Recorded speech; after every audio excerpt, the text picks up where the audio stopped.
Happy parents ডেতে আপনাদের আবারও স্বাগত জানাই। Happy parents day bonded with dendrite super quick, ছোঁয়ালেই জুড়ে যায়। বাঙালির শোনা যায় যে 12 মাসে 13 পার্বণ, আর আমরা বলি যে বাঙালির আসলে 14 পার্বণ। আর 14 পার্বণ বলে আমরা যাকে চিহ্নিত করতে চাই সেটি হলো হ্যাপি প্যারেন্টস ডে। কেননা প্রতিদিন প্রতি মুহূর্তে প্রত্যেক বাঙালির ঘরে ঘরে এবং অবাঙালির ঘরেও ঘটে চলেছে একটি অভূতপূর্ব উৎসব, যেটির নাম হ্যাপি প্যারেন্টস ডে। আমরা আছি সেই উৎসবে, আর আজকে আমাদের সঙ্গে আজকের প্রথম পুরোহিত যিনি এসেছেন শোভনের সঙ্গে আমরা যাকে পেয়েছি তিনি হলেন দেবযানী। আমরা ওদের দুজনের সঙ্গে কথা বলবো, বুঝে নিতে চাইবো পরস্পরকে, এবং আমরা শেষে আনন্দ এবং উৎসব করে চিৎকার করে বলবো হ্যাপি প্যারেন্টস ডে। আসুন।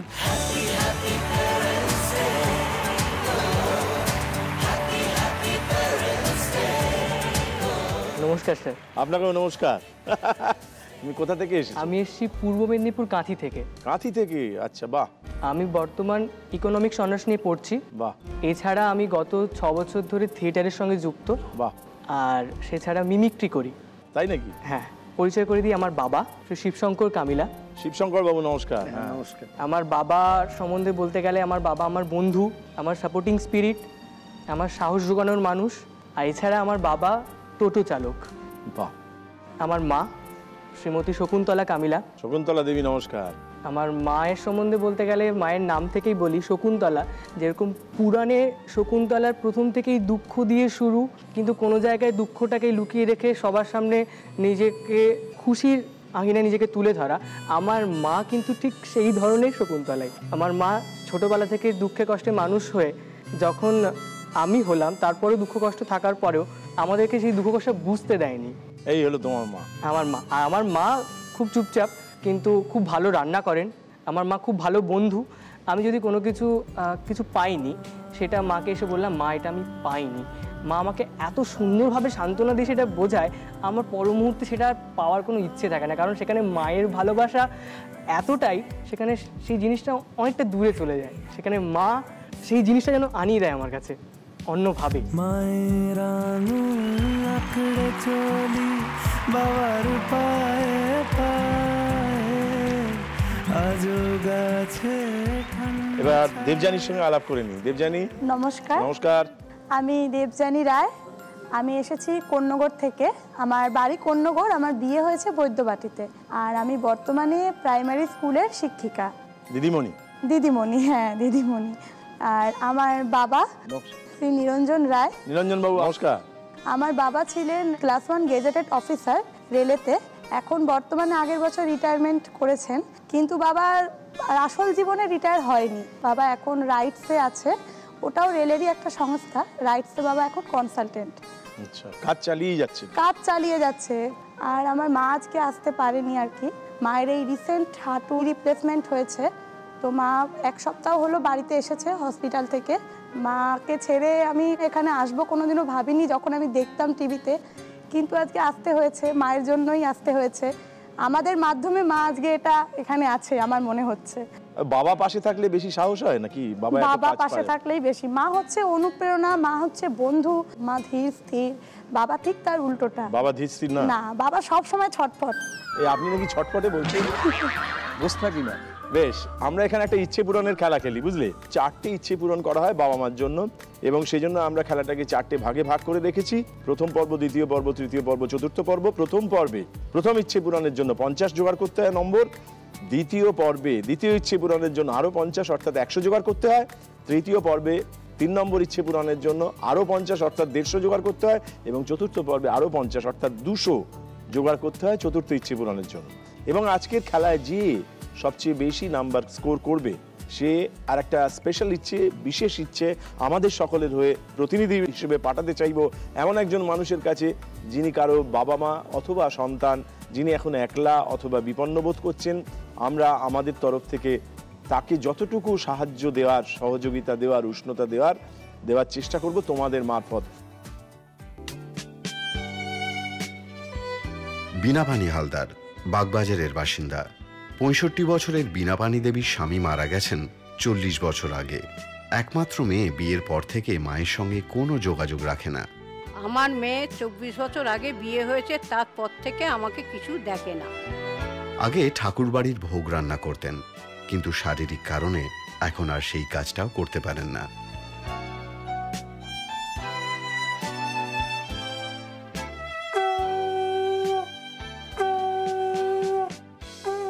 জীবন চলে অন্যের দয়ায়।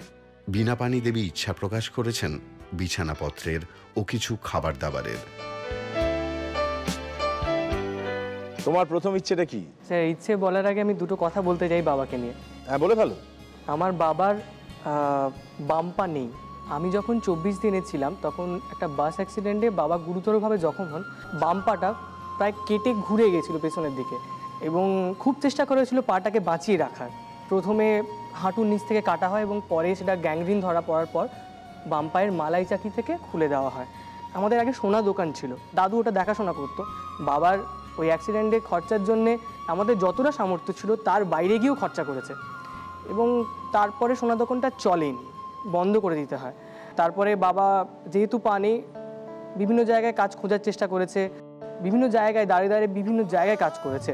কখনো মুড়ি মিলে, কখনো কেকের ফ্যাক্টরিতে, যে কোনো ধরনের কাজ করেছে। তারপরে একটা সময় আসে বাবা সেভাবে কাজ খুঁজে পায়নি। কষ্ট করে বাবা লোন নিয়ে টোটো কেনে এবং তারপরে শুধুমাত্র আমাদের সবাইকে খুশি দেওয়ার জন্য, আনন্দে রাখার জন্য বাবা টোটো, মানে পা না থাকা অবস্থা নিজে কষ্ট করে টোটোটা চালায়। তো আমি চাই আজ হ্যাপি প্যারেন্টস ডের মঞ্চে থেকে বাবা যে লোন করে টোটোটা কিনেছেন সেই লোনের কিছু সংখ্যক টাকা যদি আমি বাবাকে হেল্প করতে পারি, সেটা কিছুটা হলে বাবাকে আনন্দ দেওয়া হবে। এটা আমার প্রথম ইচ্ছে। বাহ, সুন্দর ইচ্ছে। অনেক কিছুই পাওনি জানি, সময় গেছে চলে, সব ছেড়েছ শুধু আমরা এগিয়ে যাব বলে। এখন আপনি ওইটার সাহায্যে, হ্যাঁ, এটার সাহায্যে চলাচলি করি। আমার পা নেই বলে আমি কোনো মনেও করি না যে কোনো কাজ করতে হবে, করলে কেউ খারাপ ভাববে বা কিছু। আমি আমার ফ্যামিলিকে দুবেলা খাওয়াবো বা কিছু পড়াবো, বাবা মা, আমার ভাই বৌমাও আছে, তার দুটো মেয়ে, সবাইকে আমি ট্রিটমেন্ট করছি এখনো পর্যন্ত। কেউ ভাবছে খারাপ আমাকে, আমি সেটা নিয়ে কোনো চিন্তাও করি না। খারাপ ভাববে কেন? খারাপ ভাবার তো কোনো চান্স নেই। আপনার মন যে আপনার সঙ্গে আছে, ওটার ভেতরে 8, 10, 15, 20 খানা পা আছে। সেগুলোর ওপর ভর দিয়ে আপনি দাঁড়িয়ে আছেন, আপনি চালিয়ে যান। আমার ধারণা তো আপনাকে সবাই সাধুবাদ জানাবে, নিশ্চয়ই জানায়ও নিশ্চয়ই, না হলে এত শক্তি আপনি পাবেন করতে। আমার বাবা আমাকে জীবনের লড়াইটা কিভাবে করতে হবে, কিভাবে এগিয়ে যেতে হবে সেটা শিখিয়েছে।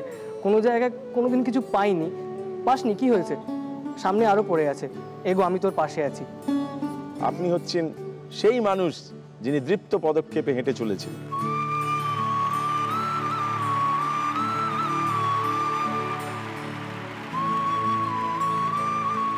এইবারে তোমার ইচ্ছেটার কথা জানো।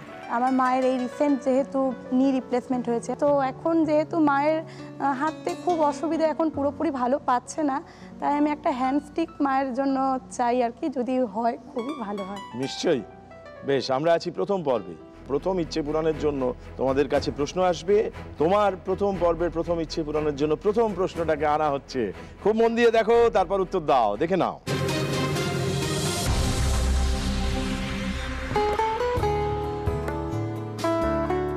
অটোমোবাইলসের বিপ্লব ঘটে যাওয়ার আগে আর 5টা শহরের মতোই কলকাতা নগরীর দ্রুততম যান ছিল ঘোড়ার গাড়ি। এককালে যা ছিল সচল কলকাতার অন্যতম স্তম্ভ, সময়ের সঙ্গে সঙ্গে আজ তা প্লেজার ড্রাইভে পরিণত হয়েছে। টাঙ্গা বা টমটম গাড়ি চড়লেই কিছুটা রৈশি মেজাজ, কিছুটা পুরনো দিনের আমেজ ফিরে আসে।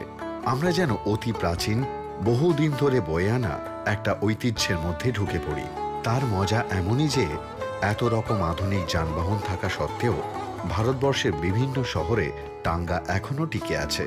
কিন্তু টাঙ্গা হোক, রেসের মাঠে হোক বা ঘোড়ায় চড়ে হাওয়া খাওয়া হোক, বাহন হিসেবে ব্যবহার হলেই ঘোড়ার চোখে একটা ঠুলি পরিয়ে দেওয়া হয়। বলতে পারেন ঘোড়ার চোখে ঠুলি কেন পরানো হয়? ঘোড়ার চোখে ঠুলি পরানো হয় তুমি জানো নিশ্চয়ই, হ্যাঁ?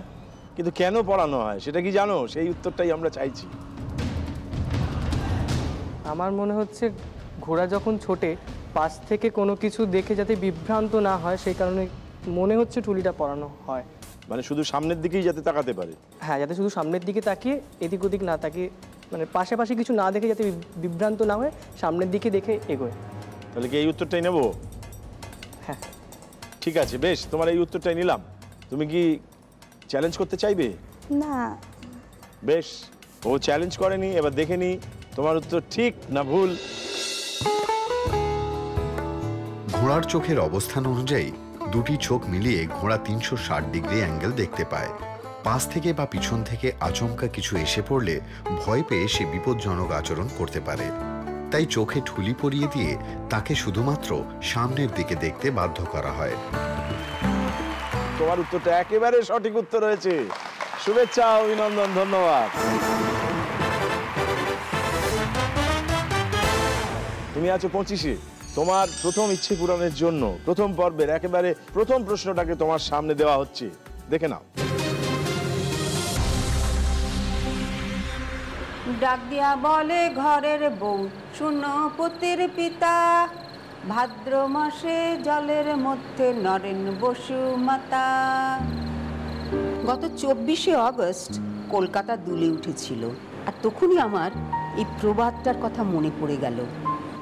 আসলে ভাদ্র মাসে যদি বেশি বৃষ্টি হয় তাহলে ভূমিকম্পের একটা সম্ভাবনা থেকে যায়।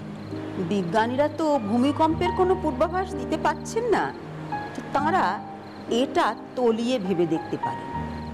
এরকম অনেক বাংলা প্রবাদ আছে যেগুলোর মধ্যে থেকে একটা অদ্ভুত উইজডম ফুটে বেরোয়। পৌষের কুয়া বৈশাখে ফল, যতদিন কুয়া ততদিন জল। মানে পৌষ মাসে যতদিন কুয়াশা হবে, বৈশাখ মাসে ততদিন বৃষ্টি হবে। এরকম শয়ে শয়ে প্রবাদ রয়েছে। সবচেয়ে আশ্চর্যের বিষয় হলো এই বচনগুলি একজন মহিলার বলে যাওয়া। তিনি একাধারে ছিলেন আবহাওয়াবিদ, পশুবিদ, বাস্তুবিদ, আরও না জানি কি কি। এবার আপনাদের বলতে হবে এই মহিয়সী নারীর নামটি কি। একটি প্রশ্ন এসেছে প্রবাদ প্রবচন নিয়ে। মণিদিদা জানিয়েছেন যে এর উৎসই বা কি, বা এর মানেই বা কি, কিন্তু এইটা যার সৃষ্টি সেই মহিলার নাম কি? মনে হচ্ছে খনার বচন। তোমার যদি তাই মনে হয় তাহলে তাই বলো, কিন্তু নিশ্চিত হয়ে বলো।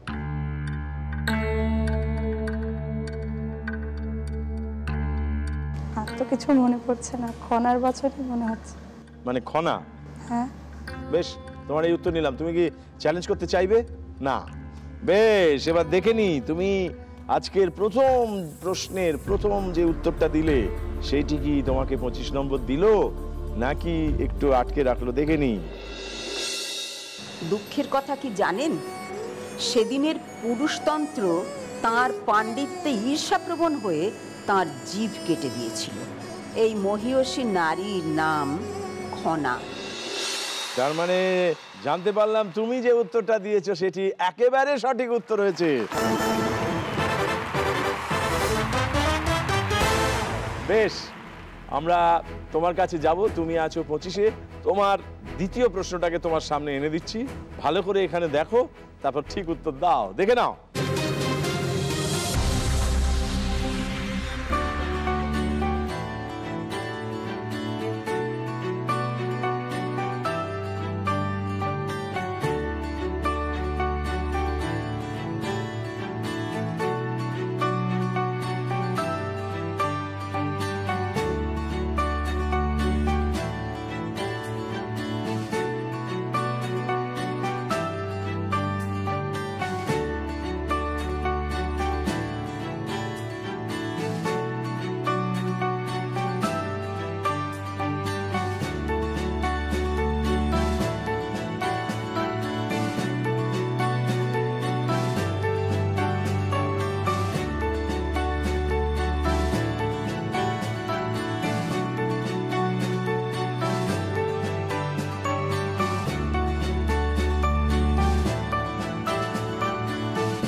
মিষ্টি প্রক্রিয়া দেখানো হলো, জিজ্ঞাসা করা হচ্ছে কি বানানো হচ্ছে?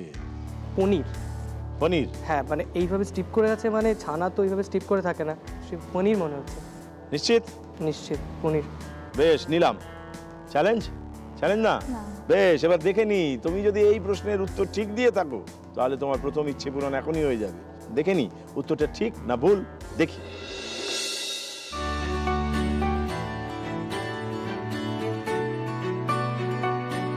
এতক্ষণ যাবৎ যেটা তৈরি হলো সেটা হলো পনির। পনির, একেবারে ঠিক উত্তর দিয়েছো, শুভেচ্ছা।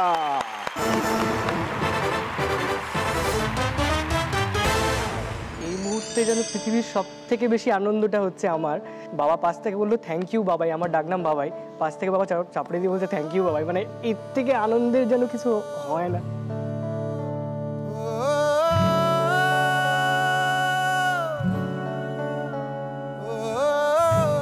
মানে বাবা মার মুখে এইভাবে আনন্দ দিতে পেরে মানে কি হচ্ছে সেটা বলে বোঝাতে পারবো না।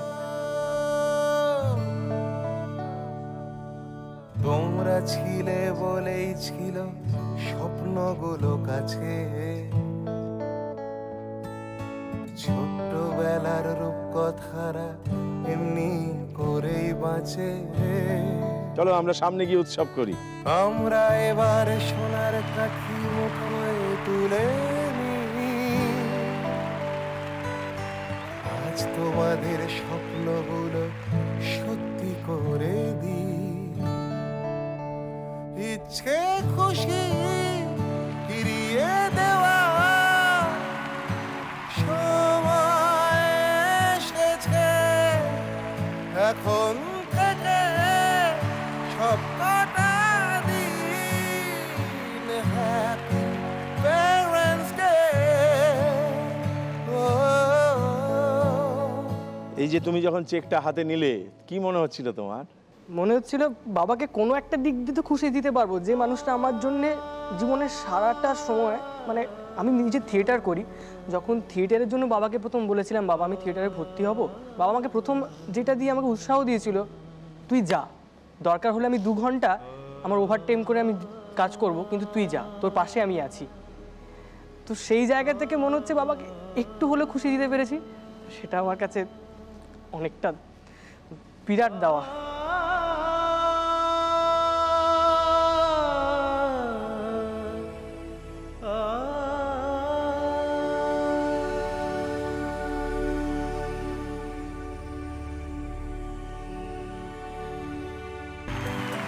এবার আমরা তোমার কাছে যাবো দেবযানী, তোমার প্রথম ইচ্ছে পূরণের জন্য দ্বিতীয় প্রশ্নটাকে তোমার সামনে আনা হচ্ছে, ভালো করে দেখো, তারপর ঠিক উত্তর দাও, দেখে নাও।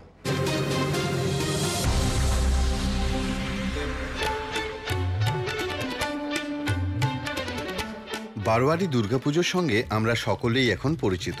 প্রথম দিকে দুর্গাপুজোর প্রচলন ছিল বিভিন্ন রাজবাড়ি এবং বনেদি জমিদার বাড়িগুলির মধ্যে। সেখানে অবাধ প্রবেশ থাকলেও সেই উৎসবে সবাই একাত্ম হতে পারতেন না। সেই প্রয়োজনীয়তা থেকেই তৈরি হয় বারোয়ারি দুর্গাপুজোর। সবচেয়ে প্রচলিত মত অনুযায়ী হুগলি জেলার গুপ্তিপাড়ায় 1761 খ্রিস্টাব্দে কয়েকজন নিজেরাই দুর্গাপুজো করার সিদ্ধান্ত নেন।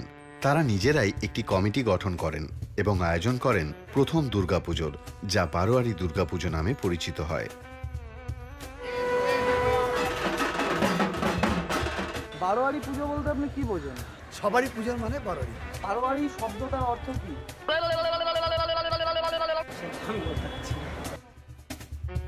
বারোয়ারি শব্দটার অর্থ কি?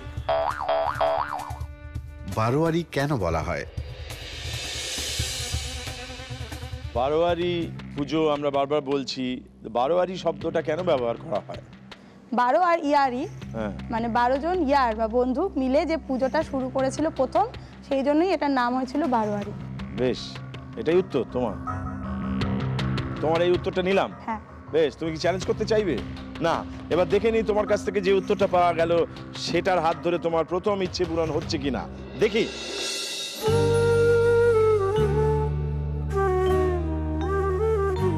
জাগো মা। 12 ইয়ারি অর্থাৎ 12 জন ইয়ার বা বন্ধু মিলে দুর্গাপুজো শুরু করেন। তার মানে তোমার কাছ থেকে যে উত্তরটা পাওয়া গিয়েছে সেটা একেবারে সঠিক উত্তর হয়েছে। তুমি ছিলে 25-এ, দ্বিতীয় প্রশ্ন থেকে আরো 25 পেলে, পৌঁছলে 50-এ। 50-এ পৌঁছলো মানে তোমার প্রথম ইচ্ছে পূরণ। চলো আমরা ইচ্ছে পূরণ করি, এসো। ইচ্ছে খুশি ফিরিয়ে দেওয়া তোমার মা, এটা তোমার, তুমি তাড়াতাড়ি ভালো হয়ে যাবে। এসেছে। তোমার প্রথম ইচ্ছে পূরণ হয়ে গেছে, তোমার দ্বিতীয় ইচ্ছেটা কি? মা খুব ভালো রান্না করেন, প্রথমেই বলেছিলাম। তো আমি দেখেছি যখন ঘরে গ্যাস শেষ হয়ে যায়, মা খুব কষ্ট করে স্টোভে, উনুনে খুব কষ্ট করে ধোঁয়ার মধ্যেও আমাদের রান্না করে খাওয়ায়, এবং সেই রান্নাটা এত সুন্দর হয় সেটা মানে ভাষায় প্রকাশ করা যায় না। সেটা কোনো বড় বড় 5 স্টার হোটেলে গেলেও সেই স্বাদটা পাওয়া যাবে না, কারণ তার মধ্যে যে মায়ের ভালোবাসাটা মিশিয়ে আছে সেটা তো অন্য কোনো জায়গায় গেলে পাবো না। সেই জন্য আমার পরের ইচ্ছেটা মায়ের জন্য যদি কিচেন কিট কিছু যদি গিফট করতে পারতাম তাহলে ভালো হতো। বেশ, তোমার প্রথম ইচ্ছে পূরণ হয়ে গেছে। দ্বিতীয় ইচ্ছেটা কি? আমার বাবা খুব মানে টেকনিক্যালি কাজ করে, তাই আমাদের বাড়িতে বাবা সিমেন্ট দিয়ে একটা স্ল্যাব মতো করে দিয়েছে। ওখানেই আমরা খাবার খাই বা সবজি কাটি, রান্নার জিনিস রাখি, আর ওখানেই আমরা শুধু চেয়ার নিয়ে বসে খেয়ে নিই। ডাইনিং টেবিল বলে আমাদের বাড়িতে কোনো জিনিস নেই, কিন্তু ওখানে 2 জন ভালো মতো বা 3 জন, আমরা 4 জন, বা আমাদের এখন আরও বাড়িতে লোক বেড়েছে, সবাই মিলে যে একসঙ্গে বসে খাবো সেই রকম কোনো ডাইনিং টেবিল নেই। তাই আমি চাই আমি একটা ডাইনিং টেবিল দিতে। বাবা পারলেই সেটা হয়তো কিনতে পারবে, কিন্তু বাবা চায় না। বাবা বলে এই তো আছে। বেশ, এটা তোমার দ্বিতীয় ইচ্ছে। দ্বিতীয় ইচ্ছে, এই যে বাবা একটা সিমেন্ট দিয়ে করেছে হ্যাঁ। এবং সেটা নিয়ে ওনার গর্ব আছে, একটা ভাবনা আছে, একটা প্ল্যান আছে। তো এই যে প্ল্যানফুলি একটা লোক করে তাতে আমাদের বেশ সুবিধা হয়। হ্যাঁ হ্যাঁ, কিন্তু আমাদের আবার খুব কিছু কিছু সুবিধা। অসুবিধাও হয়। সেই অসুবিধাও কি তোমরা টের পাও মাঝে মাঝে? পাও? খুব অসুবিধা হয়েছে, বড় কোনো ঘটনা ঘটেছে যেটা বাবাকে বোঝানো গেল না, গেলে হয়তো ভালো হতো, অথবা যাই হোক না কেন ঘটনাটা খুব একটা সুখকর হলো না, এরকম মনে হলো। এরকম কিছু ঘটনা ঘটেছে? অনেকই তো ঘটেছে, সবসময় হয় বাবা এরকম বলছে। আমার 20+ এজে আমার বাবা আমাকে বিয়ে দিয়ে দেয়। আমি সবে গ্র্যাজুয়েশন কমপ্লিট করেছিলাম। বাবা চায় মেয়েদের 20-21-এর মধ্যে বিয়ে যেন দিয়ে দিই, তারপরে সে পড়ুক, চাকরি করুক, কিন্তু বিয়েটা 20-21-এর মধ্যে দিতেই হবে। আমার দিদিকেও 21+এ বিয়ে দিয়ে দিয়েছে, আমারও 20+ হয়ে গেছে। মানে আমরা যখন উচ্চ মাধ্যমিক দেবো তখন থেকে বাবা পেপার দেখতো, তখন ভাবতাম যে কি বাবা এত তাড়াতাড়ি বিয়ে দিয়ে দিচ্ছে, হ্যাঁ না আমি আরও পড়বো, এটা তো থাকেই। তো সেটা একটা মতের বিরোধ হয়েছিল তখন বাবার সঙ্গে। তখন কি কষ্ট হয়েছিল? খুব কষ্ট হয়েছিল। বলেছিলে বাবাকে? বলেছিলাম, বাবা তখন বুঝিয়েছিলেন যে না এটা তোমার ভালোর জন্যই আমরা করছি। এখন হয়তো ভাবি ঠিকই করেছে হয়তো বাবা তখন, কিন্তু তখন এইটা নিয়ে একটা মানে মনে খারাপের ছিল। আপনাকে একটা প্রশ্ন করি, সেদিন যদি ওর বিয়ে না দিতেন তাহলে আপনার কি ধারণা যে আজকে যে জীবন নির্বাহ করছে ও, যে সংসার করছে শ্বশুর বাড়ি আপনাদের নিয়ে, এই যে একটা দারুণ সুন্দর হাসি মুখে রয়েছে, এমনটা হতো না? আপনি ওইটা করেছিলেন বলেই এরকমটা হয়েছে। ঘর পোড়া গরু সিঁদুরে মেঘ দেখলে ভয় পায়, এই একটা ব্যাপার আছে। আমরা আমাদের একটা বোনকে বিয়ে দিতে পারিনি, নানা রকম অসুবিধার জন্য স্টেপ করে ওর কথা শুনে আর 2 দিন পরে হবে এইসব করতে করতে বোনটার আর বিয়ে আজই পর্যন্ত হলো না। আমি ঠিক করেছি গ্র্যাজুয়েশন হয়ে গেছে, তারপরে পড়লে যা তার জন্য যা সহযোগিতা দরকার আমি করব, কিন্তু বিয়েটা দিয়ে দিই। এবং ঠিকই ছেলে পেয়েছি, দুজনেই রেলের ছেলে এবং সুপারিনটেন্ডেন্ট লেভেলে চাকরি করে, তবু এরা বিরোধিতা করেছিল, আমি কিন্তু একমতে বিয়ে দিয়েছি। আপনি শুনবেন না? না, আমার মা আমাকে সাপোর্ট করেছে। এরকম কি হতে পারতো না যে ও একটা আরো ভালো চাকরি করত, আরো ভালো জীবন যাপন করত, এবং তারপরে এই যে ভদ্রলোকের সঙ্গে বিবাহ হয়েছে তার সঙ্গেই বিয়ে হতো? তার সঙ্গে হয়তো হতো না, কারণ সে তো বিয়ের জন্য পেপারে এসে গেছে। ও, সে পেপারে এসে গেছিল? হ্যাঁ। মানে আপনি বলছেন এটা ব্যাপারটা অনেকটা ট্রেনের মতো, একবার স্টেশন ছেড়ে বেরিয়ে গেলে ও ট্রেনে আর ওটা যাবে না। কিন্তু আমি বলি পরে তো আর একটা ট্রেন আসছে। আর এই পূর্বপুরুষের কথা সব লেখা ছিল। লেখা ছিল? হ্যাঁ। ওর শ্বশুর বাড়ির লোক নিশ্চয়ই দেখে আমাকে ভিলেন ভাববেন না যে আমি এইসব প্রশ্ন করছি। আমি আসলে বুঝতে চাই। ভিলেন আমার বন্ধুরা হয়ে গেছিল, তাই না? হ্যাঁ। এই যে আমাকে সবাই চাকরি করতে মানা করছে, আমি রাইটসে আছি, আমি বাড়িতে বসে বসে কি করব? আমার স্ত্রীর সঙ্গে 3টে ভালো কথা বলবো, তারপর 2টো কথা তক্কাতক্কি হবে, এই তো চলবে। তার চেয়ে আমি ওখানেই কাজ করি। তাহলে 3টের বেশি কথা বলেন না নাকি? না 5টা বললেই তো আপনি বলছেন 2টোই ঝগড়া। সেরকম ব্যাপার না। না, আমার মা খুব শান্ত, তাই ঝগড়াটা লাগতে পারে না। শান্ত না উপায় আছে, ওনার কড়া শাসন রয়েছে। মানে বাবার কথা শুনে যা যা করেছি পরে বুঝেছি যে না ঠিকই করেছি, সেই জন্য আর কি মনে হয় না শুনেই চলি। আমার একদিন বললো হ্যাপি প্যারেন্টস ডে তে তোমাকে নিয়ে যাবো, বললো? হ্যাঁ। আমি আজকে ওর জন্যই এখানে এসেছি। আপনি কি এই অনুষ্ঠানটা দেখেন? রোজ দেখি। ও আচ্ছা, তাহলে ও যে এনেছে এটা হ্যাঁ, খুশি হ্যাঁ, হয়েছে। হ্যাঁ। আপনার কি মনে মনে কোথাও দুয়ে দুয়ে চার করে মনে হয়েছিল যে গেলে হয় এখানে? আমি তো ভেবেছিলাম আসবো। কেমন লাগে অনুষ্ঠানটা আপনার? আপনাদের কোশ্চেনগুলো খুব ভালো লাগে। আমরা এই কোশ্চেনগুলো যাতে ভালো হয় খুঁজে বেড়াই, সত্যি বলছি, তৈরি করবার জন্য। তো আপনার মতো লোককে পেলে কিন্তু আমাদের আমি তো ভেবেছিলাম আপনাদের কিছু কিছু প্রশ্ন দেবো, দিন না, কিন্তু দেওয়ার উপায় নেই, আমি যোগাযোগ করতে পারিনি ঠিক মতো। যেমন এখন বলুন না। যেমন আপনারা এই পর্যন্ত এই প্রশ্নটা করেননি, দুম করে এই স্টুডেন্টদের জিজ্ঞেস করবেন বরফ গলনের লিনতাপ কত। আচ্ছা, বিজ্ঞানের প্রশ্ন। যেমন কাশ্মীরে ডাল লেকে শীতকালে বরফ জমে গেছে, তার উপর গাড়ি যাচ্ছে, তার তলায় মাছগুলো ছিল, কি হবে? কি হবে? দুটো পেলাম। সামনের যে আমরা সিজন করব, হ্যাঁ, তখন আমাদের তো অনেক প্রশ্ন জোগাড় করতে হয়। আমি কিছু কিছু প্রশ্ন দেবো, এগুলো আমরা ঢোকাবো। ও ডাইনিং টেবিলটা চাইলো, হ্যাঁ, আমি ওর বাড়ির কাছে একটা ফ্ল্যাট নিয়েছি, ভাবছে পাছে ওখানে কিছু এরকম করে দিই, কিন্তু একটা ডাইনিং টেবিল অনেকখানি জায়গা নষ্ট করে দেয়, তাই না? হ্যাঁ। তাহলে কি আপনি চান না ও যে এই প্রশ্নের উত্তর দিয়ে ও পাক? এটা তো ওর প্রোগ্রাম, আমি তো সঙ্গে এসেছি। বেশ, আমি জানি না আজকে তুমি এই দ্বিতীয় ইচ্ছে পূরণ করলে উনি কষ্ট পাবেন না, সেটা আমরা তখনই দেখতে পাবো। বেশ, খুব মজার লোক আপনি, শুধু তাই না, প্রাণবন্ত। আমাদের খুব আনন্দ হচ্ছে। আমরা আছি দ্বিতীয় পর্বে। তোমার দ্বিতীয় ইচ্ছে পূরণের জন্য 3 নম্বর প্রশ্নটাকে তোমার সামনে আনা হচ্ছে। খুব ভালো করে দেখো, নিশ্চিত হও, তারপর ঠিক উত্তরটা দিয়ে দাও।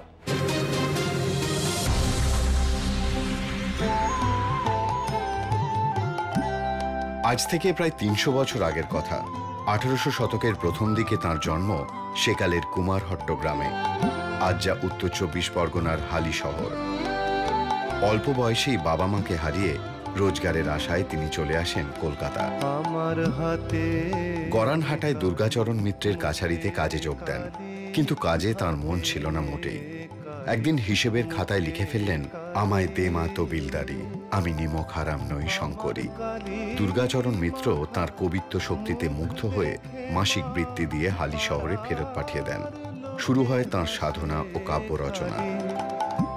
মা কালীকে নিয়ে গান লিখে তিনি জগৎ মাতিয়ে দিয়েছিলেন। নদিয়ার রাজা কৃষ্ণচন্দ্র ছিলেন তাঁর পৃষ্ঠপোষক। আজও হালি শহরে ছড়িয়ে রয়েছে সেই সাধকের স্মৃতি। শোনা যায় কালী পুজো শেষে মূর্তি বিসর্জনের সময় গান গাইতে গাইতে তিনি মূর্তির সঙ্গে গঙ্গায় ঝাঁপ দিয়ে প্রাণ বিসর্জন দেন। এই কালী সাধকের নাম কি? এই কালী সাধক, এই কিংবদন্তি মানুষ, এনার নাম কি? এনার শ্যামা সঙ্গীত মানে কালী সঙ্গীত আমাদের বাঙালির প্রতিদিনকার গান।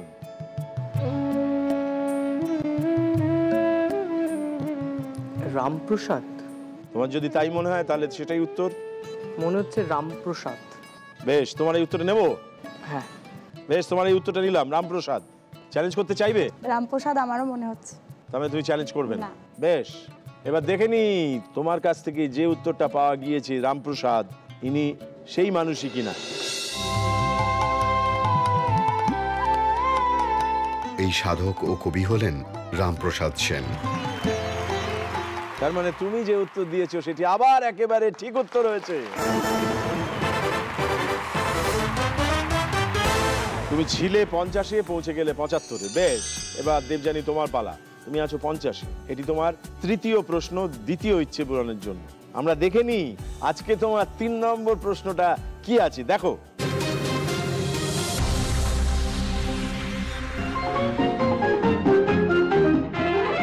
আমি শ্রী শ্রী ভজ হরি মান্না।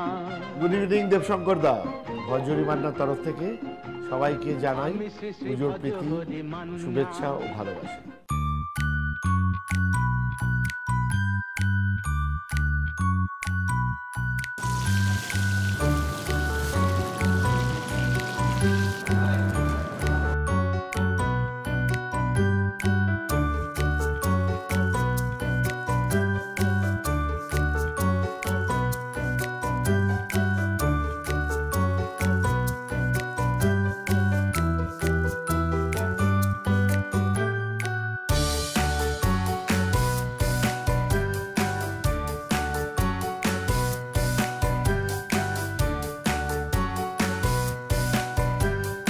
আমাদের প্রিয় উত্তম কুমারের ভীষণ ভীষণ পছন্দের খাবার, এই বাঙালি খাবারের নামটা জানেন কি?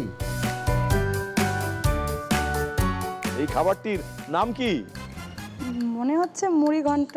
হ্যাঁ, তুমি কি কি দেওয়া হয়েছে ভালো করে দেখেছিলে? মাছের মাথা দেওয়া হলো। হ্যাঁ, কিন্তু মুড়ি ঘন্টতে কি লাগে আর? মানে চাল হ্যাঁ বলো। হ্যাঁ, ওটা তো নেই। তাহলে তুমি কি করে এটাকে মুড়ি ঘন্ট বলবে? কি হবে তাহলে উত্তরটা?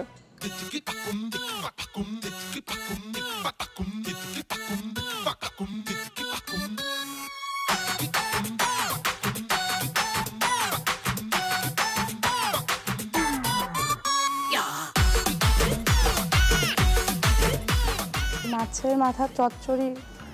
এটা একটা পুরনো বাঙালি খাবার, যেটা অনেক বাড়িতে এখনো হয়। তাহলে কি বলবে এটাকে? সেই প্রচলিত নামটা কি?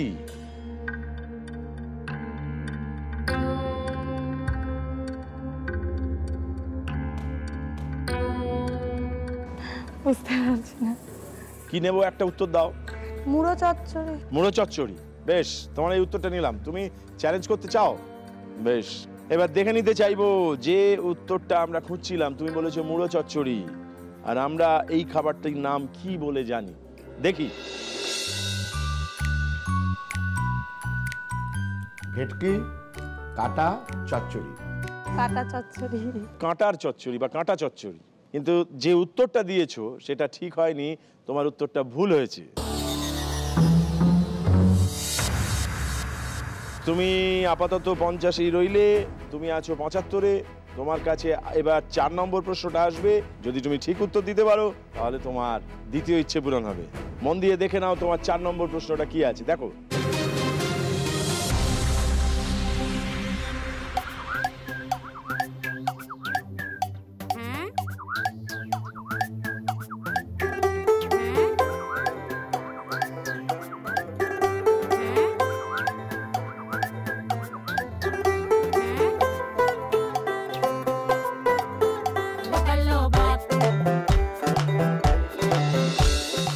এই যে ছবিগুলো দেখলাম, যা যা ইনফরমেশন এলো, এর মধ্যে কোনটি বই আমরা ইঙ্গিত দিয়ে দিয়েছি?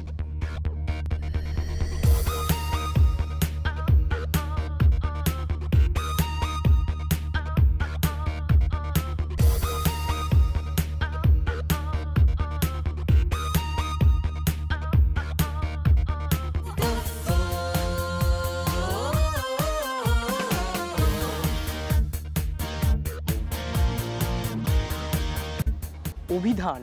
তার মানে কোনটা? মাঝখানেরটা, অভিধান। কি কারণে মনে হচ্ছে? অভি এবং ধান, অভিধান।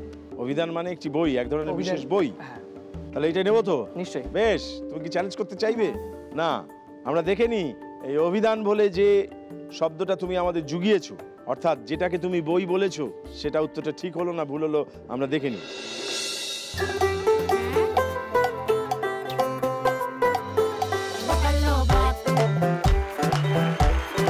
তার মানে তুমি যে উত্তর দিয়েছো সেটি একেবারে নির্ভুল উত্তর।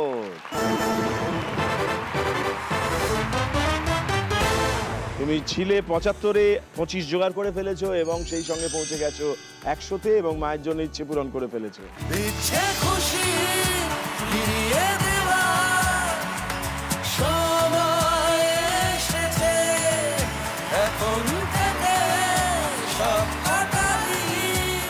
তোমার আনন্দ হচ্ছে তো? আমার খুব আনন্দ হচ্ছে, খুব আনন্দ। বেশ, এই আনন্দে তুমি বললে মিমিক্রি করতে পারো নানান রকম।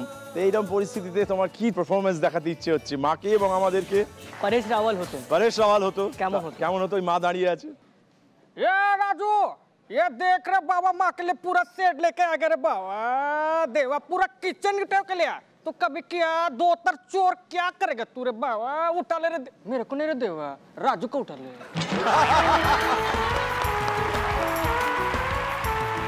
এইবারে ধরো আমি পেয়েছি, আচ্ছা, তাহলে কি করতাম? আপনার পারমিশন নিয়ে হ্যাঁ, করো, যা ইচ্ছে করো।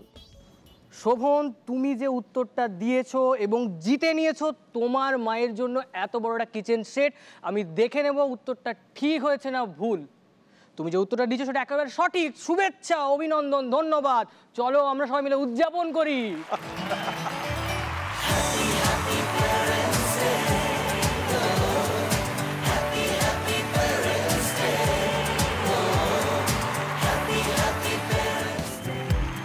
আমি মিমিক্রি করলাম, কিন্তু আমার মিমিক্রির আসল ইন্সপিরেশন আমার বাবা। তাই নাকি? হ্যাঁ। আচ্ছা।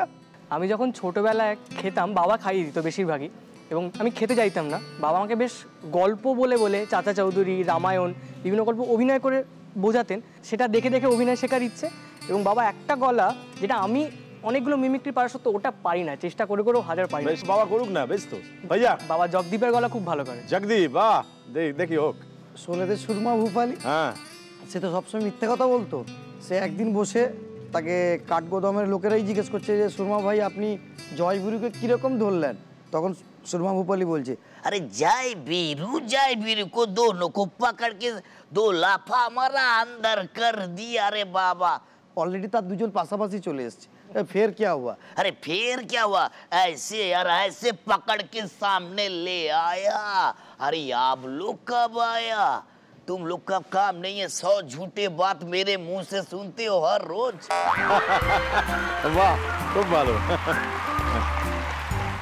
আমি কাতি হাই স্কুলের ছাত্র। কাতি হাই স্কুলে যখন নাটক হতো প্রতিবার সাংস্কৃতিক অনুষ্ঠানে, সেখানে নাটকটা কম্পিটিশান হতো যথারীতি।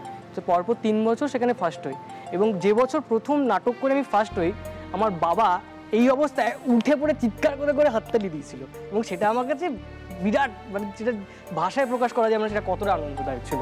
সেটাই সবচেয়ে বড় পুরস্কার, সেটা সবথেকে বড়। তুমি যে এত আনন্দ পেয়ে এটা বলছো, সেটাই তো তুমি ওর পা হয়ে উঠলে। আর সবাই বসে আছে, আমি মঞ্চ থেকে দেখতে পাচ্ছি বাবা উঠে চিৎকার করে হাততালি দিচ্ছে, সেটা আমার কাছে বিরাট পাওয়া, বিরাট পাওয়া।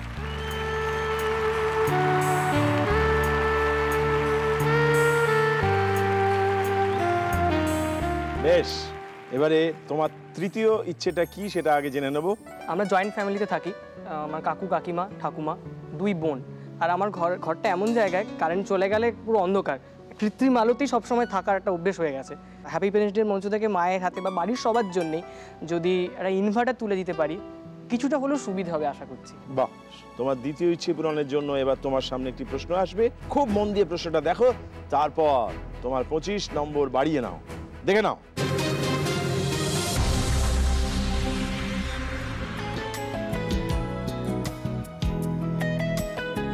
শোনা যায় পৃথিবীর প্রাচীনতম শার্টটি নাকি 5000 বছরেরও পুরনো, এবং সেটি ইজিপ্টের একটি মমির সাথে সযত্নে সংরক্ষিত আছে।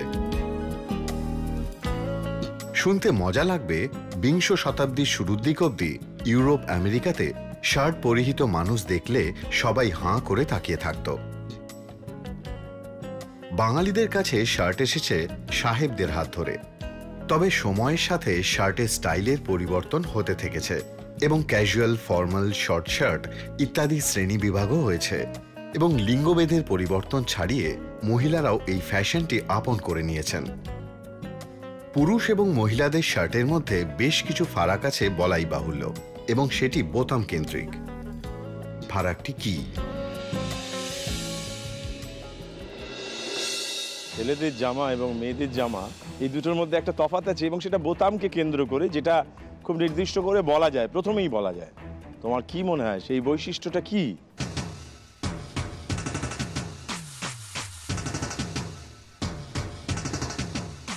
ছেলেদের জামার বোতামগুলো বড় বা মেয়েদের ছোট এরকম টাইপের।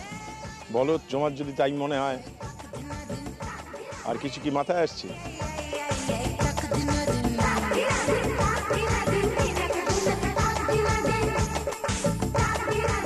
কি হতে পারে? বাবার সঙ্গে আলোচনাও করতে পারো, বলা যায় না, বাবা জানতেও পারেন এটা, জানি না।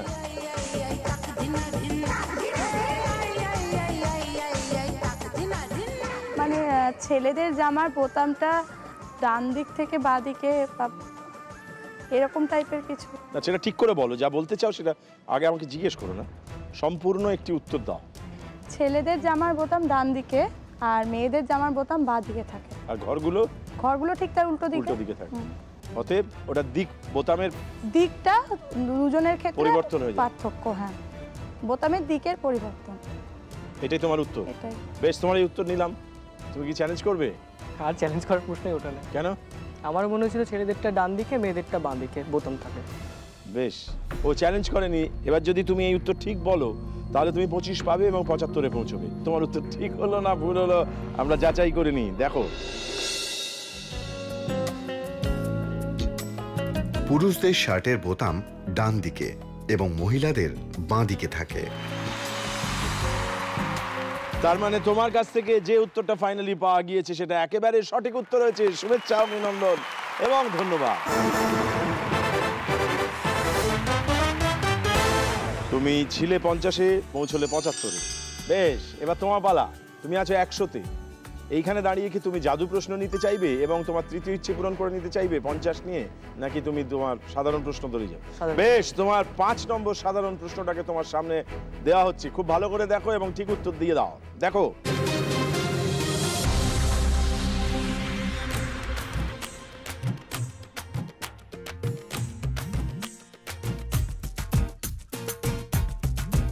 ওজন নিয়ে আমাদের চিন্তার শেষ নেই। বেশি বা কম সবেতেই দুশ্চিন্তা। ধরুন আপনার ওজন 60 কিলোগ্রাম। এমন একটি জায়গা আছে যেখানে গেলে আপনার ওজন 6 গুণ কমে যাবে, হয়ে যাবে 10 কিলোগ্রাম। কিন্তু কোথায় গেলে? দেখি সবাই কি বলে। 6 গুণ কমে যায় কি করে? তাই না,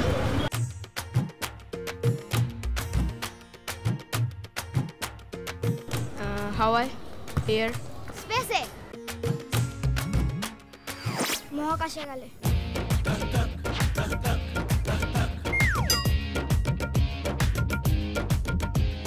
কোথায় গেলে শরীরের ওজন 6 গুণ কমে যেতে পারে, কমে যায়? চাঁদে। কিরম ভাবে? কারণটা কি?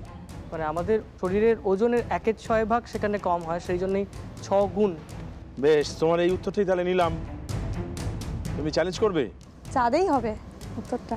তার মানে তো চ্যালেঞ্জ করার সুযোগ নেই, তুমি একই উত্তর দিচ্ছ।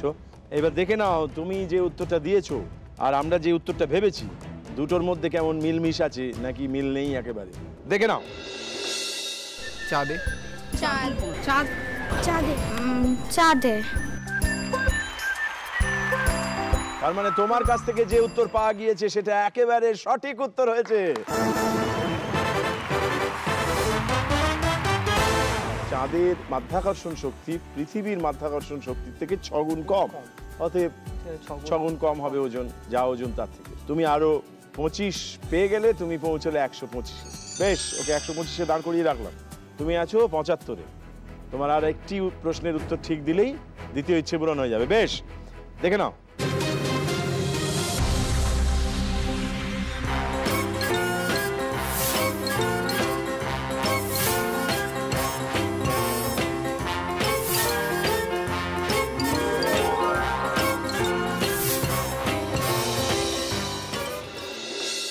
ভগবান বিষ্ণু, মা দুর্গা, রাবণ, এই 3টি ছবির মধ্যে একটি শব্দ দিয়ে একটা মিল খুঁজে বার করতে হবে।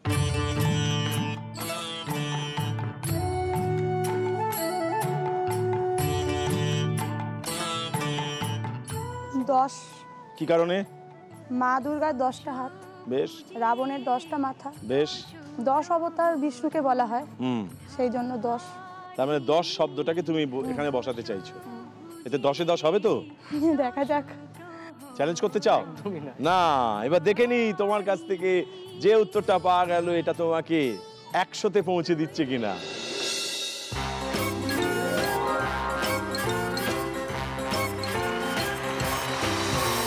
দশ, তুমি একেবারে সঠিক উত্তর দিয়েছো। শুভেচ্ছা, অভিনন্দন, ধন্যবাদ।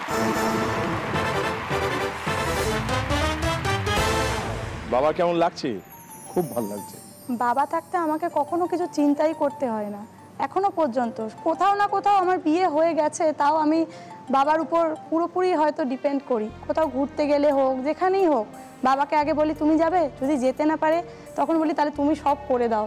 মানে বাবা ছাড়া ঠিক ভরসাটা আসে না। আর আমার মানে যে হাজব্যান্ড, ওনারও তাই। মানে আমার বাবাকে খুবই মানে মেনে চলে আর কি, আমরা দুজনেই খুব মেনে চলি। আর জানি বাবা যেটা বলছে সেটা একদম ঠিক। আমি যদিও বা কখনো বলি যে না না চলো না আমরা একটু বেশি কিছু করবো, তখন না না, বাবার কথা যেটা সেটাই সব। আপনাকে এত মানে রুটটা করে দিই আমি। আচ্ছা, রুট করে দিই, কোথায় হল্ট করবে, কোথায় থাকবে, যাতে ওদের সুবিধা হয়। যাতে ওদের সুবিধা হয়। এই যে রুটটা করে দেন, হল্ট করতে হবে কোথায়, কোথায় নামলে গ্যালোপিং করে কোথা থেকে কোথায় পৌঁছে যাবে, এই যে শব্দগুলো আপনি ব্যবহার করছেন, এটা রেলে চাকরি করতেন বলে না? আমার জামাইও খুব এক্সপার্ট, তাই ও স্টাডি করে খুব, কোথাও যাওয়ার আগে সেই চ্যাপ্টারটা পড়ে নেয়। মানে শ্বশুর জামাইয়ের সম্পর্কটা খুব ভালো। এক সময় তো রেল খুব লেটে আসতো। না, এখন লেটে আসে। এখন লেটে আসে। বাবাকে রেল নিয়ে কিছু বলা যাবে না। আমার যেমন খুব আকর্ষণীয় লাগে যে একটা রেল মানে তো একটা সংসার চলেছে, কত মানুষের সঙ্গে কত মানুষের দেখা হচ্ছে, একসাথে এক রাত কাটাচ্ছে, এর খাবার দাবার ও নিচ্ছে। না, এগুলো উচিত না। এটা উচিত না, একদম উচিত না। মানে অচেনা লোকের কাছে এই নিয়ে বিপদ হচ্ছে। তাহলে কি করতে পারি? আমি নেব না বলছেন? খাবার নেবেন না। খাবার নেব না? আপনি তাকে কোঅপারেট করুন, সে পড়ে গেলে ধরবেন, তার কোনো রকম দরকার পড়লে তাকে হেল্প করবেন, কিন্তু খাবার দেবেন না, খাবার নেবেন না। বলছেন মানে এই বিশ্বাস করার এই ধাপটায় যাওয়া যাবে? আপনি ওকে বিশ্বাস করে আবার আরেকজনকে বিশ্বাস করবেন, তারপর নেক্সট টিপে আরেকজনকে বিশ্বাস, তখনই আপনার অসুবিধা হয়ে যাবে। নিজের উপর ডিপেন্ড করবেন, আপনার দেখে আবার আরেকজন নেবে আরেকজনের কাছ থেকে। সমস্ত সিস্টেমটাকে ঠিক রাখার জন্য বলছি। আর খাবার তো রেলে পাওয়া যায়, রেলের থেকেই কিনে খাবেন। সেখানেও যে কোনো ভূত না, সেখানে ভুল হবে কেন? সেখানে তো মানুষই কাজ করে, সেখানে খাবারে বিষ থাকবে না। রেলের বলছেন ব্যাপারটা ঠিকঠাক আছে। অনেক সময় অনেকে আবার অভিযোগও করে রেলের খাবারটা তেমন জমছে না, স্বাদ। হ্যাঁ, তার স্বাদের মতন হচ্ছে না। রেলের খাবারে তো নুন তেল মশলা কম থাকে, স্বাদের হয় না। যদিও আপনি আরো কিছু কথা আপনার মনের মধ্যে বুড়বুড়ি কাটছে যাকে বলে, কিন্তু সেগুলো আপনাকে বলতে দেবো না। তুমি ছিলে 75-এ, পৌঁছে গেলে 100-তে। 100-তে পৌঁছানো মানে তোমার দ্বিতীয় ইচ্ছে পূরণ।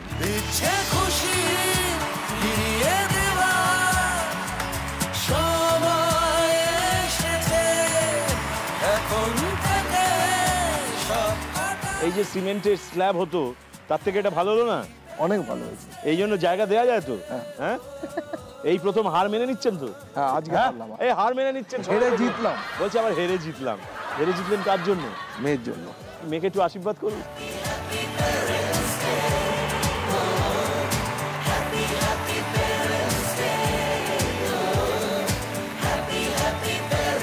এই যে আনন্দ হলো উল্টো দিকে, এইটা দেখে তোমার কি বলতে ইচ্ছে হচ্ছে ওদেরকে? কোনো একজন বিখ্যাত মানুষের গলা বা মুখভঙ্গি নকল করে? না, এই জায়গায় যদি রজতাভ দত্ত থাকতেন। রজতাভ দত্ত আমাদের খুব প্রিয় মানুষ। হ্যাঁ, আমারও খুব ব্যক্তিগতভাবে খুব প্রিয় মানুষ। উনি রেগে গিয়ে বলতেন, এই এটা কিন্তু ঠিক করলি না মাই, কি ভেবেছিস কি যখন যা ইচ্ছে সেটা ঢুকিয়ে নিবি? ইচ্ছে করছে বাড়ির কুকুর কুকুর কুকুর লেলি দেবো মাইরি। শোনা দায় মেলে মানুষ আমাদের পাশে আছে, দুম করে গুলিতে করে দেবো, কিন্তু এই ভাল লাগে না মাইরি। তার মানে ও পাওয়াতে তুমি আনন্দিত হয়েছো নাকি রেগে গেছো? না, আমি আনন্দিত হয়েছি রজতাভ সাহায্য।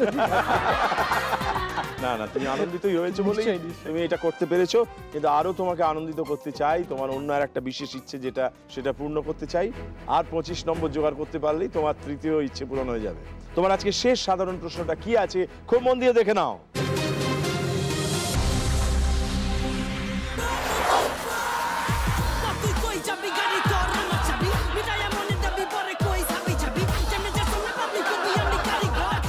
এই যা দেখছি এটা থেকে একটি শব্দ বোঝানো হচ্ছে, কি কোন শব্দ?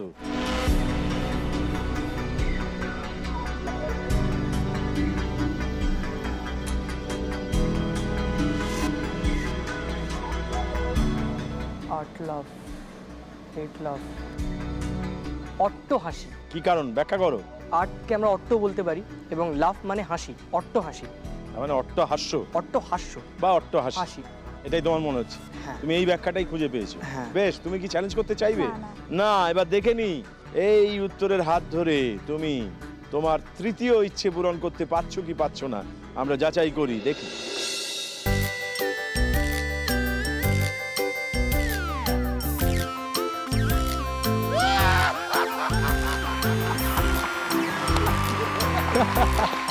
আমরা দেখতে পেলাম যে তোমার উত্তর একেবারে সঠিক উত্তর হয়েছে। শুভেচ্ছা, অভিনন্দন, ধন্যবাদ। তুমি পৌঁছেছো 150-তে। 150-তে পৌঁছানো মানে তোমার তৃতীয় ইচ্ছে পূরণ।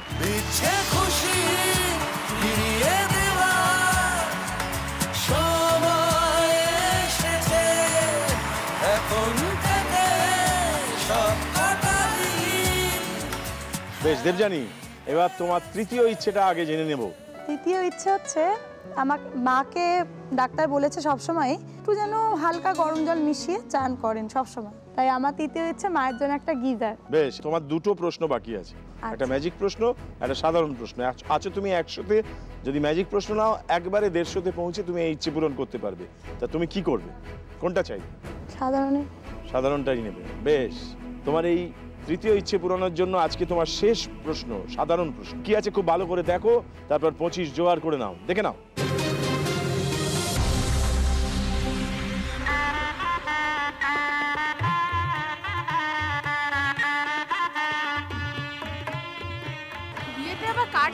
হতে পারে কখনো? মাকে জিজ্ঞেস করে বলতে হয় বাড়িতে, আমার আমার জাস্ট কোনো আইডিয়া নেই। বিয়ে বাড়িতে কার্ড না থাকলে কি দূরভাষ ছিল, টেলিফোনও ছিল, ফোন তখন ফোন ছিলই না। যারা দূর দূরান্তে তাদের টেলিগ্রাম করা হতো, কোনো কিছু কাগজে লিখে suppose kind of thing maybe পাঠাতো। নো আইডিয়া, এখন তো কার্ড হয়ে গেছে, এখন আর কোনো অত ছাড়া নেই। বিয়ে বাড়িতে কার্ড ছিল না, ইনভাইট পায়রার পায়ে বেঁধে নাকি আগে লেবু জল দিয়ে নেমন্তন্ন করতো, বা কিভাবে মাথায় আসছে না কিছু? চিঠি লিখে। কারো আগে তখন কেউ বিয়ে করলে তখন কেউ জানতোই না, সেটাই তো ব্যাপার। কোনো লোককে পাঠিয়ে তার হাতে মিষ্টি দিয়ে, মিষ্টি মিষ্টিতে কি হবে? বাড়িতে বাড়িতে কি বলে তো এটা হলো পাতা দিয়ে। আগে তো তালপাতাতেও লেখা হতো, সেটাতে হতে পারে হয়তো।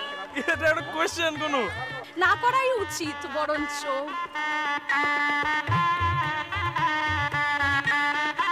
কার্ড প্রচলনের আগে কিভাবে বিয়েতে নিমন্ত্রণ করা হতো? ओम ओम मंगलम भगवान विष्णु मंगलम गरुध्वजा मंगलम पुंडरीकाक्षं मंगलाय तनोहरि। মানে মিষ্টি নিয়ে লোকের বাড়িতে গিয়ে তো এখানেও দেখালো একবার। কার্ডের বদলে মিষ্টিটা দেওয়া হতো হুম। আর মুখে বলা হতো যে আপনি আসবেন, এটাই তুমি বলছো? হ্যাঁ। বেশ, তোমার এই উত্তর নেব? মানে ভয় লাগছে আমার। ভয় তো লাগবেই, বিয়ে বলে ব্যাপার। হ্যাঁ, মিষ্টি নিয়ে লোকের বাড়িতে গিয়ে বলা হতো যে নিমন্ত্রণ করা হতো। আর বেশ, তোমার এই উত্তর নিলাম। তুমি কি চ্যালেঞ্জ করতে চাইবে? আমার এটা শুনে কোনো ধারণা নেই। না, ধারণা নেই। বিয়ে হয়নি সেই জন্য নাকি? বিয়ে হবে তো? হ্যাঁ, তাতে কার্ড ছাপাবে তো? হ্যাঁ। হ্যাঁ, যদি এই উত্তরটা তুমি বলতে পারতে তাহলে হয়তো সেই প্রচলন পদ্ধতিতে চলে যেতে। আমি চ্যালেঞ্জ করছি না, তবে উত্তরটা বলি। মানে আমার বলো। পান সুপুরি দিয়ে। তাহলে তুমি চ্যালেঞ্জ করছো না, কিন্তু বলছো পান সুপুরি দিয়ে। হ্যাঁ, যদি চ্যালেঞ্জ করতে তুমি 125-এ পৌঁছতে যদি ঠিক হতো, আর যদি ভুল হতো -25। বেশ, তুমি চ্যালেঞ্জ করনি, ও একটা উত্তর দিয়েছে, আমরা দেখে নি সেই আগেকার পদ্ধতিটা কি ছিল, দেখা যাক। আরে আগে তো বিয়ে বাড়িতে আমাকে হগল দিয়ে দিত পান সুপারি, অনেকই দেয়। টেলিফোনের যোগাযোগ হয়ে গেছে, এই ফোনে ফোনে নিমন্ত্রণ করে। তখন বাড়িতে গিয়ে রেকাবি করে চাল, পান সুপারি এবং কড়ি দিয়ে ইনভাইট করা হয়।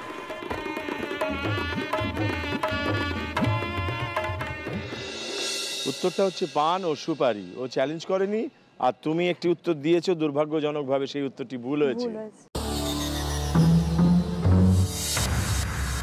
তুমি ছিলে 100-তে, সেখানেই রইলে। তোমার একটি জাদু প্রশ্ন আছে, ওর প্রশ্ন আছে জাদু প্রশ্ন, সেটাকেও তুমি চ্যালেঞ্জ করতে পারো, অতএব ভয়ের কিছু নেই। বেশ, তুমি আছো 150-তে। তোমার চতুর্থ ইচ্ছেটা কি?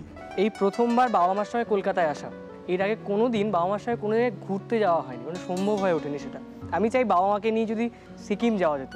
বাহ, খুব সুন্দর ইচ্ছে। সেই জন্য তোমার একটি জাদু প্রশ্ন আছে, এটা বলতে পারলেই সেটা হয়ে যাবে। দেখে নিই আমরা তোমার জাদু প্রশ্নটা, এবং আজকের তোমার নিজস্ব শেষ প্রশ্ন, এটা জাদু প্রশ্ন, সেটা কি আছে দেখো।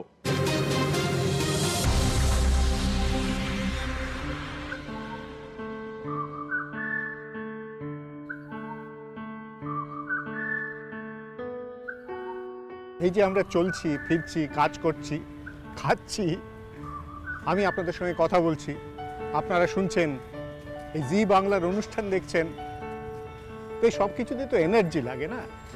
তো এনার্জিটা আসে কোত্থেকে? সূর্য থেকে। এই যে পৃথিবীতে এত রকম প্রাণী, গাছপালা, সব কিছুর এনার্জির সোর্স কিন্তু ওই সূর্য। আমরা সবাই সৌর তেজ বুকে নিয়ে ঘুরে বেড়াই। এই সৌরসভার কেন্দ্রে আছেন তিনি, এই সৌরমণ্ডলীর তিনি হচ্ছেন রাজা।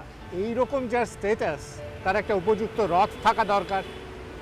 ভারতবর্ষের বিভিন্ন মন্দিরে কোণার্কে সূর্যদেবকে একটি রথের উপরে দেখা যায়। সেই রথের চাকায় 12টি স্পোকস, কারণ 12 মাসে 1 বছর। তার দুই পাশে থাকেন তার 2 স্ত্রী, উষা এবং প্রত্যুষা। সারথি হলেন অরুণ, তাই সূর্যোদয়ের আরেক নাম হলো অরুণোদয়। তিনি রথ চালিয়ে সূর্যদেবকে আকাশে নিয়ে আসেন। আমার প্রশ্ন হলো, সূর্যদেব যে রথে চড়ে আকাশ পরিক্রমা করেন, তাতে ঘোড়া কটি? মনে হচ্ছে 7টি ঘোড়া, কারণ 7 দিনে 1 সপ্তাহ। মানে সূর্যদেবের রথের জিনিস দিয়ে আমাদের বছর মাস এগুলো হিসেব হয়। 24টা 12টা, হ্যাঁ 7টি ঘোড়া। সপ্তাশ্ব। সপ্তাশ্ব, এটাই তোমার উত্তর? নেবো উত্তরটা? নিশ্চয়ই। বেশ, নিয়ে নিলাম। চ্যালেঞ্জ করবে না? বেশ, নিয়েছি উত্তরটা, ও চ্যালেঞ্জ করেনি। যদি তোমার ঠিক হয় তাহলে তুমি পৌঁছবে 200-তে, তাহলে তোমার চতুর্থ ইচ্ছে পূরণ হয়ে যাবে। আমরা দেখে নিই তোমার দেয়া উত্তরটা ঠিক হলো নাকি ভুল হলো। সূর্যদেবের রথে 7টি ঘোড়া, কারণ সূর্যের আলো 7টি রঙের সংমিশ্রণ। 7টি ঘোড়া, সেটা তুমি ঠিকই বলেছো। অর্থাৎ তোমার উত্তর মধুজাটার কাছে যা পেলাম তার সঙ্গে মিলে গেল। তোমার উত্তর একেবারে ঠিক হলো। শুভেচ্ছা, অভিনন্দন এবং ধন্যবাদ।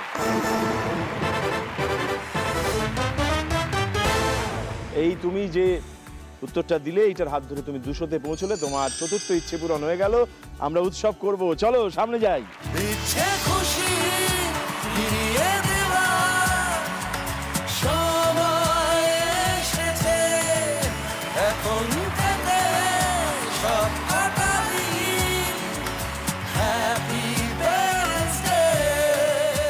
আনন্দ হচ্ছে কি? খুব আনন্দ। হ্যাঁ, খুব।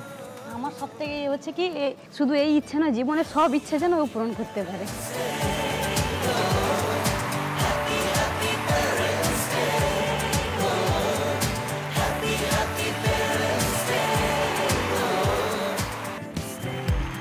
দেবযানী, তোমার একটি জাদু প্রশ্ন অবশিষ্ট আছে, এটা বলতে পারলেই তোমার তৃতীয় ইচ্ছে পূরণ। বেশ, আমরা দেখে নিই আজকের খেলার একেবারে শেষ প্রশ্নটা, অর্থাৎ তোমার জাদু প্রশ্নটা কি আছে।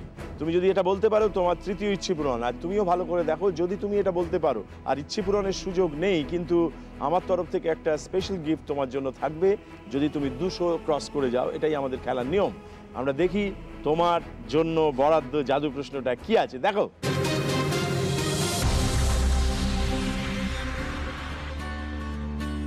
মোবাইল ছাড়া একটা দিন আজ আমরা যেন ভাবতেই পারি না। ভারতের জনসংখ্যা এখন প্রায় 130 কোটি, আর মোট মোবাইলের সংখ্যা প্রায় 104 কোটি। প্রতি 100 জন ভারতীয়ের মধ্যে 81 জন মোবাইল ফোন ব্যবহার করেন। ভারতে সরকারিভাবে মোবাইল পরিষেবা চালু হয় 1995 সালের 31শে জুলাই। প্রথম ফোনটি যায় কলকাতা থেকে দিল্লি। ফোনটি ধরেন তৎকালীন কেন্দ্রীয় মন্ত্রী সুখরাম।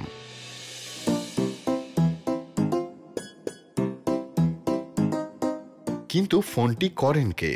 বলতে পারছি না, যে এইসব নিয়ে বেশি মাথা ঘামানো হয়। কলকাতায় কে প্রথম ফোন করেছে দিল্লিতে, কি করে বলি বলুন তো? নেতাজি, ফোনটি কে করেন? আমার গাড়ি চলে এসছে। প্রথম ফোনটা কলকাতা থেকে কে করেন? প্রথম কবে ছিল আই ডোন্ট নো। না, আমাদের পটলদা সব বলে দেবে আপনাকে। ফোনটি করেন কে? এই মোবাইল ফোন সংক্রান্ত একটি প্রশ্ন এসছে। এত যে ফোনাফুনি হয় তোমাদের, কিন্তু প্রথম ফোনটি কলকাতা থেকে কে করেছিলেন?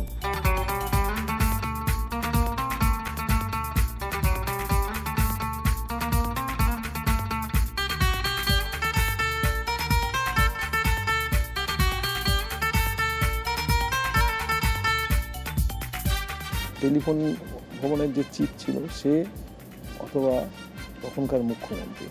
তখন যিনি কলকাতার মুখ্যমন্ত্রী ছিলেন। এটা বললে তো হবে না, নাম বলতে হবে যদি তোমার সেটাই মনে হয়। একটু দাঁড়াও।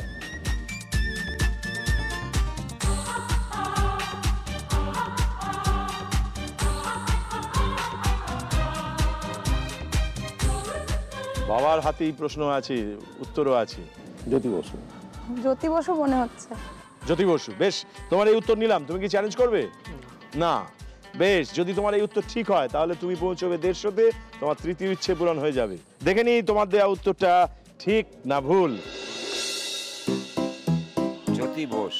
প্রাক্তন মুখ্যমন্ত্রী জ্যোতি বসু। ওই জন্যই আমি সারা জীবন বাবার কথা শুনে চলেছি। তার মানে বাবার সাহায্য নিয়ে তুমি যে উত্তরটা দিয়েছো সেটা একেবারে সঠিক নির্ভুল উত্তর। শুভেচ্ছা, অভিনন্দন, ধন্যবাদ। তার মানে তুমি ছিলে 100-তে, পৌঁছে গেলে 150-তে। 150-তে পৌঁছানো মানে তোমার তৃতীয় ইচ্ছে পূরণ।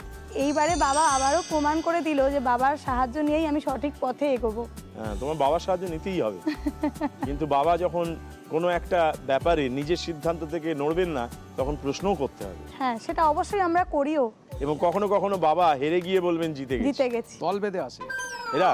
হ্যাঁ, মা, দিদি, জামাই, একজন জামাই এসছে। তখন রাগ হয় না? এরা দল বেঁধে এসছে, গেম খেলছে। ও গেম খেলছে মনে হয়? আমার মনে হয় গেম খেলছে। ছেলে মানুষ। হ্যাঁ। ওদেরকে হারিয়ে আনন্দ হয় না জিতিয়ে আনন্দ হয়? ওদের জিতিয়ে আমার আনন্দ হয়। জিতিয়ে আনন্দ, এটা মানছেন তো? এমনি ও যে এই এখন জিতলো, একটা ইচ্ছে পূরণ করতে পারলো, আনন্দ হচ্ছে তো? আমাদেরও খুব আনন্দ হচ্ছে। চলুন সামনে গিয়ে আনন্দটা উদযাপন করি, আসুন।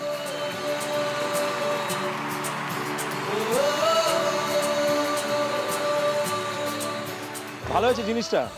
এই যে মেয়ে একটা ইচ্ছে পূরণ করে মায়ের জন্য করলো, ব্যাপারটা বুদ্ধির ব্যাপার হলো, ভালো কাজ হলো তো। আমিও একটু ব্যবহার করবো। এই তো বলছে আমিও ব্যবহার করবো।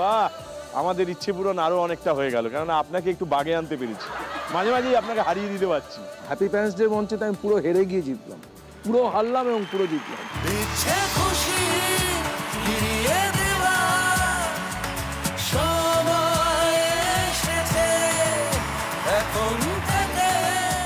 আজকে শোভন, তুমি 200 স্কোর করেছো, তুমি আছো 150-তে, তাই কিঞ্চিত তুমি এগিয়ে আছো। তুমি আজকের বিজয়ী, তোমার হাতে বিজয়ী ট্রফি তুলে দেবো।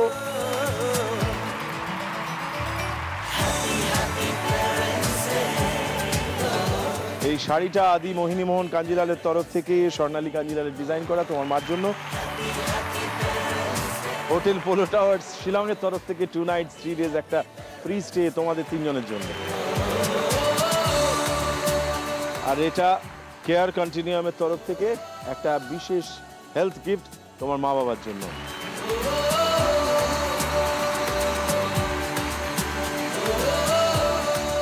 তোমার মা আসতে পারেননি, কিন্তু তোমার মার জন্য একটি বিশেষ শাড়ি স্বর্ণালী কাঞ্জিলালের ডিজাইন করা আদি মোহিনী মোহন কাঞ্জিলালের তরফ থেকে। এটা তোমার বাবার হাতে তুলে দিলাম, আপনি একটু আদর করে আপনার গিন্নিকে পড়তে বলবেন। আমি বিনা মাসিমার কথা শুনেছি, ওনার কষ্টের কথা শুনেছি, আমি ওনার পাশে থাকতে চাই। জি বাংলা বীণাপানি দেবীকে সম্মান জানাচ্ছে শোভনের মাধ্যমে। এখন পুজোর সময়, এই শাড়িটা তোমার জন্য নিয়ে এসেছি, পুজোর পরো।